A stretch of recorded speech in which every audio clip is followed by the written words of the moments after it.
एक मदारी आया और उसने डुगडुगी बजाई और कहीं ना कहीं लोग उससे मुतासिर हुए, इकट्ठा हुए। वो अरविंद केजरीवाल था। मुसलमानों को उसने एक सब्ज बाग दिखाया कि मैं ये कर दूंगा, मैं भ्रष्टाचार ख़त्म कर दूंगा। लोगों का इमोशनल उसके साथ जुड़े। लेकिन इस चुनाव में आप देखेंगे कि तमाम मुस्लिम कम्युनिटी, तमाम दलित कम्युनिटी, तमाम ओबीसी के लोग इससे पूरे हो चुके हैं और इस बार उन्होंने ठान लिया कि बहुजन समाज पार्टी का वो साथ देंगे।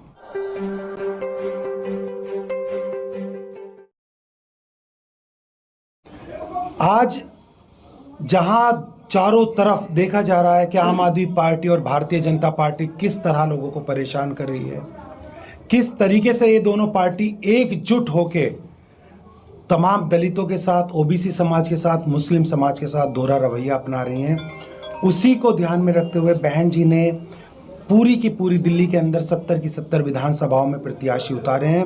इस बार इतिहास बदलने जा रहा है। इस बार आप दिल्ली की जनता दिखा देगी। इस बार दिल्ली में आप परिवर्तन देखेंगे। परिवर्तन की लहर चल चुकी है। जिस तरह यहाँ की जनता ने 10 साल आम आदमी पार्टी को चुन के भेजा, 10 साल दिए, लेकिन अफसोस कि वो दिल्ली का विकास बहुत अच्छा कर सकते थे, बहुत बेहतर कर सकते थे, लेकिन 9.5 साल उन्होंने लड़ाई झगड़ों में गुजार दिए। मात्र 6 महीने की ये सरकार मैं इसको मानता हूँ।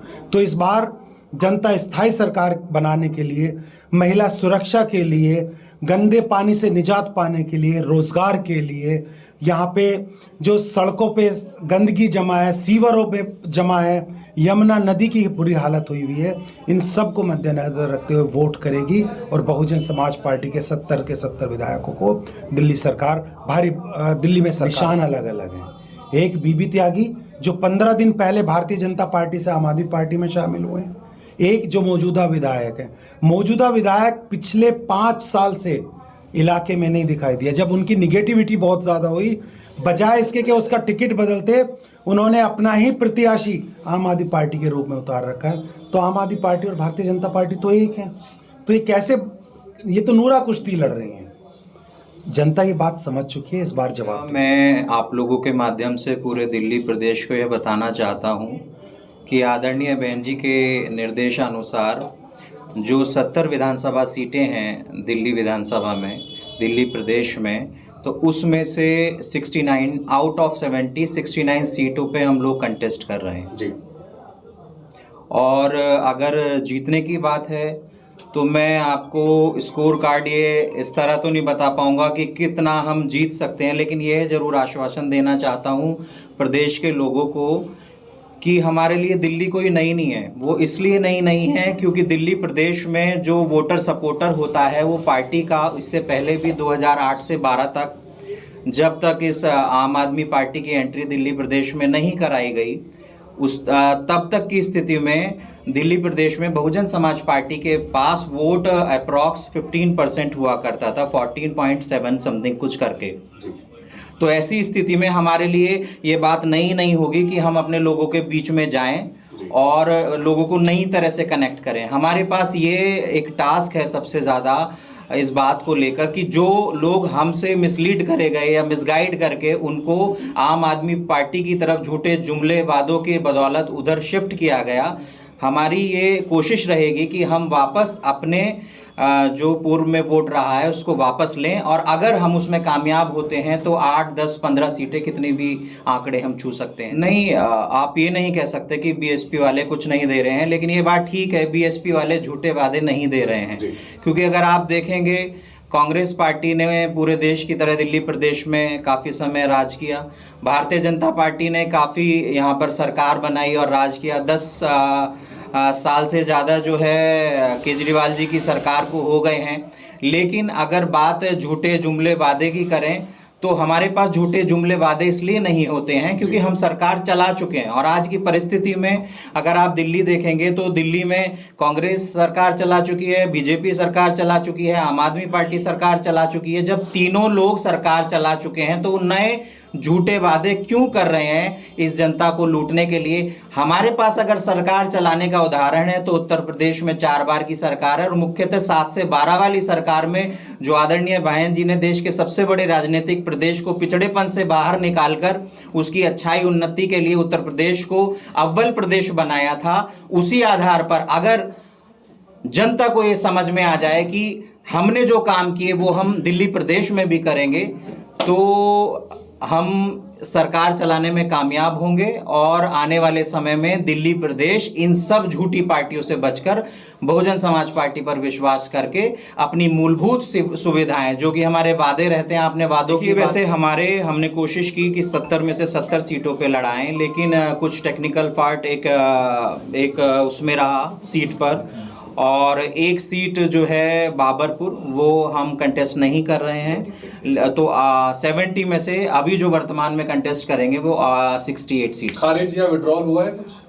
रिजेक्ट हुआ है। रिजेक्ट हुआ है कौन सी सीट पे? रिजेक्शन हुआ है हमारा नरेला पे। नरेला जी। कांग्रेस 12 साल से बाहर है और यहाँ पर आम आदमी पार्टी 12 साल से शासन कर रही है, ज्यादा हो गया 12 साल से। और इन 12 सालों में जो भी वायदे केजरीवाल ने किए वो सब जनता में झूठे साबित हुए और जनता उनसे उकता गई है। आम आदमी पार्टी से छिटक रही है जनता और भारतीय जनता पार्टी में विश्वास खत्म हो चुका है। कांग्रेस में दम नहीं है और बहुजन समाज पार्टी लगभग 14% से ज्यादा वोट पीछे ले चुकी है। कोई भी कारण रहे हों, अप एंड डाउन हर क्षेत्र में होता है। बहुजन समाज पार्टी के भी लिए पीछे का समय हमारा डाउन गया है, लेकिन इस चुनाव में जनता में एक परिवर्तन आ रहा है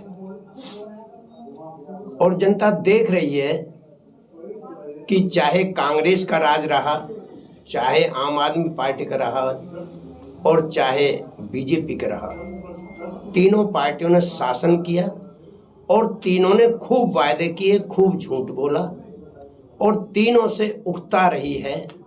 अब वो चौथा विकल्प देख रही है तो उसे चौथे विकल्प के रूप में बहुजन समाज पार्टी दिखाई दे रही है और इस चौकोर मुकाबले में एक चौंकाने वाले परिणाम आएंगे। हमें भरोसा है कि इस चुनाव में बहुजन समाज पार्टी बहुत अच्छा करने जा रही है और आदरणीय बहन कुमारी मायावती जी ने जिन लोगों को भी लगाया है वे लोग अपनी ईमानदारी से, मेहनत से लोगों में अपनी बात पहुंचाने में सफल हो रहे हैं और सब लोग इन सब की बातों को सुनते हैं और समझते हैं। हमारे पास धन नहीं है, धन उन तीनों पार्टियों के पास है, खूब रेंज का धन है। बीजेपी का पास तो अनाप शनाप है, केजरीवाल के पास अनाप शनाप है और कांग्रेस तो पहले से रही है धनवान पार्टी। तो धनवान पार्टियों से मुकाबला निर्धन पार्टी का है। देखिए अभी 5 तारीख को वोटिंग है और अगर आप आदरणीय नेशनल कोऑर्डिनेटर आकाश आनंद जी की रैलियों की बात करें या उनकी सभाएं जो होंगी तो हम कोशिश करेंगे कि ज़्यादा से ज़्यादा सभाएं उनकी दिल्ली प्रदेश में कराई जाएं, ज़्यादा से ज़्यादा ज़िलों में कराई जाएं, हर विधानसभा में कराई जाएं।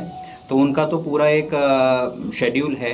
और रही बात आदरणीय बहन जी की, तो वो जल्द से जल्द जो है आदरणीय बहन जी ने जो मीटिंग बुलाई थी उसमें यही बताया गया कि अगर किसी विधानसभा में और आसपास की विधानसभाओं को लेकर किसी भी तरह की मीटिंग लगाई जाती है तो उसके बारे में जल्दी से जल्दी 1-2 दिन के अंदर आदरणीय बहन जी को बताया जाए और उनके हिसाब से जो भी प्रोग्राम होगा वो आपको बता दिया जाए। देखिए, आम आदमी पार्टी जो है वो एक लिमिटेड कंपनी बन चुकी है, जहाँ पे CEO होते हैं, जहाँ पे HR मिनिस्ट्री होती है, जहाँ पे हर तरह से टॉर्चर करके कार्यकर्ताओं से काम किया जाता है। मान सम्मान तो दूर, वो आपको पास बिठाना भी नहीं चाहते, और ख़ास तौर से मुस्लिम की और दलित की तो वो लीडरशिप ही ख़त्म करना चाहते थे। बहुत सारी चीज़ थी जिनसे मैं आहत हुआ और पार्टी छोड़ी मैंने। जब से मैंने बहुजन समाज पार्टी का दामन थामा है, आप यकीन मानिए मुझे इतना प्यार मिला जैसे मैं अपने घर में हूँ।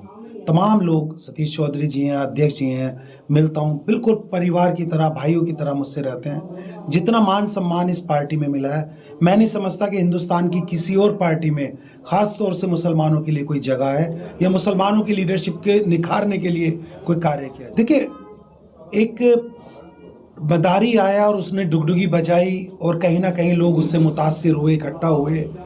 वो अरविंद केजरीवाल था। मुसलमानों को उसने एक सब्ज बाग दिखाया कि मैं ये कर दूंगा, मैं भ्रष्टाचार ख़त्म कर दूंगा। लोगों का इमोशनल उसके साथ जुड़े। लेकिन इस चुनाव में आप देखेंगे कि तमाम मुस्लिम कम्युनिटी, तमाम दलित कम्युनिटी, तमाम ओबीसी के लोग इससे पूरे हो चुके हैं और इस बार उन्होंने ठान लिया कि बहुजन समाज पार्टी का वो साथ देंगे। इस बार तमाम मुस्लिम समाज, बहुजन समाज। आपका यहाँ पर कौन लग रहा है? देखिए, एक तरफ दो लोग हैं जो भारतीय जनता पार्टी के हैं, वो एक आम आदमी पार्टी के निशान से लड़ रहा है, एक भारतीय जनता पार्टी के निशान से लड़ रहा है। तो मेरी तो लड़ाई उन दोनों से ही है। अब देखते हैं कि जनता कितना प्यार देती है। घर घर में अपनी बात पहुंचाने में सफल रहा हूं मैं कि अगर आपको शराब के ठेके नहीं चाहिए घर घर के नीचे, अगर आपकी माँ बहनें रात में सुरक्षित निकलें, अगर आप पीने का पानी बेहतर पी सके, साफ पानी आपको मिल सके, ये मुद्दे लेके लोगों के घर में जा रहा हूँ, लोगों के घर में दस्तक दे रहा हूँ और भरपूर मुझे प्यार मिल रहा है। DNN हिंदी को सब्सक्राइब करने के लिए दबाएं लाल रंग का सब्सक्राइब बटन और घंटी का बटन दबाकर ऑल नोटिफिकेशन पर क्लिक करें। चैनल को जिंदा रखने के लिए नीले रंग का ज्वाइन बटन दबाकर चैनल को आर्थिक सहयोग करें।